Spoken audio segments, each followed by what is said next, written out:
Hello. Today we're talking about clutter and the fact that clutter is a four-letter word.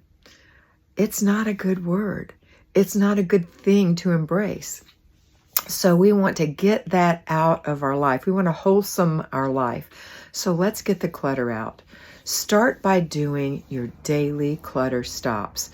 That's 3 times a day, looking around to see what has collected since the last time you looked.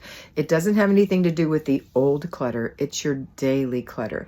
This, when it's under control, prevents additional clutter from building, and it also helps with anything you have decluttered so that it doesn't re-declutter.